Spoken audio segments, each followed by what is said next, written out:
Përshëndetje, mirëseverdhje në konferencën shtyp të Partizani për orën si gjithmonë në praktikë sfidës së radhës, Partizani përballët me Vorën ditën e nesër në orën 15 si gjithmonë. Në mua kemi trajnerin Kornaj, i cili është i gatshëm për gjithë pyetjet, duke filluar nga Mato. Përshëndetje. Në fazën e tretë në fakt Vora mori një fitore në mënyrë surprizë pasi duhet të thonë që Partizani dominoi, por edhe shpërdoroi. Do të jetë kjo një sfidë hakmarrje, thon kjo nga temat dhe duke pasur parasysh që Vora ka një cikël prej 9 sfidash pa njohur fitore, niset Partizani si favorit në këtë sfidë. Përshëndetje. Ju kam besoj që nuk ka favorit në këtë ndeshje. Janë vinë të dy ekipe normalisht me situata të ndryshme tashmë, ndryshe nga ajo fazës tretë. Ne sigurisht ishën të tre ndeshjet me Vorën kanë qenë të dominuar nga ekipi jonë, pavarësisht rezultatit, edhe 0-0 po këtu në shtëpinë tonë. Në demave kemi përfunduar 0-0 me Vorën. Kemi pas një mori rastesh në fazën e dytë, po ashtu në fazën e tretë në minutën 90 kemi pësuar një gol 0-1 pas një penalltie të humur, pas një 2-3 rasteve të tjera. Por në futboll nuk mbahen me në rastet, loja e mirë mbahen me në rezultatet, kështu që ne duhet të hyjmë për 3 pikët.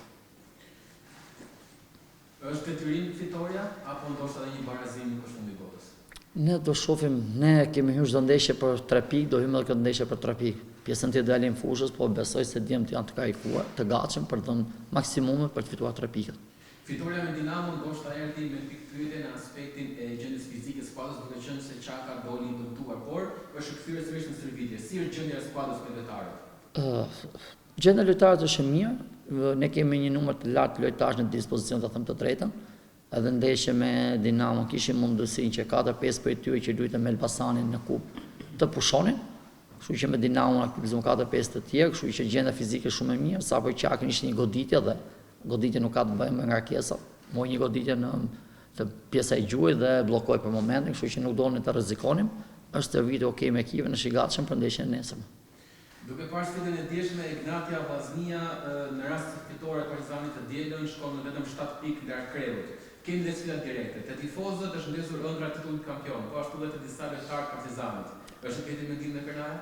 Atëherë unë them të shohim vetëm ndeshjen e radhës, ne do shohim vetëm rezultatet tona, e kam thënë që në fillim që në Partizani do shikoj vetëm ndeshjet e veta. Nëse ne marrim ndeshjet tona një nga një, atëherë pikët aty janë, renditja aty është, nuk do na ndryshojë asnjë. Nuk kemi në dorë të askujt, nuk varemi nga askush, varemi vetëm nga këmbët tona, kështu që do të japim maksimumin ton. I bujshëm që në këtë periudhë lufte në Iran, Partizani vjen në një farë mënyrë në ndihmë Hasanit duke i dhënë mundësi të stërvitet. Pyetja është, a ndihmon vetëm Partizani Hasanin të stërvitet apo ndoshta edhe Hasani ndihmon Partizanin me eksperiencën dhe me njohuritë e tij ku e famshëm bën një video të djeshme me Hasanin me Silvën që tentonin goditjet e portës. Hasani është në shtëpinë e vet, ne e dimë që Hasani është një lojtar që ka dhënë shumë për ekipin e Partizanit, ka ngritur trofe, ka dalë kampion, kështu që Hasani është në shtëpinë e vet, gjithmonë do të ketë dyert të hapura. Normale ndihma është reciproke, kështu që më shumë ndihmojmë ne Hasanin se sa Hasani ne në këtë rast, sepse marrim në formën fizike, të cilat do na ndihmojë një kompetitor në ndeshje kundër Polonisë. Shpresojmë të japim sa më shumë pozitivitet dhe energji që të jetë sa më i gatshëm për Poloninë.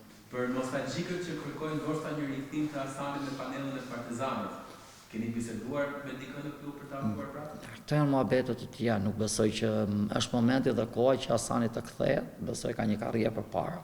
Duke parë që shpresojmë që dhe lufta të mbarojë do të kthehet pranë ekipit të tij ku është, shpresojmë që lufta mos zgjasë, kështu që të shohim më të mirën për djalin një herë, pastaj pjesa tjetër. Janë procedura që zgjasin shumë dhe ne jemi në ndeshjet e fundit, kështu që nuk besoj që do ketë një gjë serioze, një muhabet serioz për rikthimin. Çdo gjë mund të ndryshojë, por momentalisht besoj që jo. Faleminderit.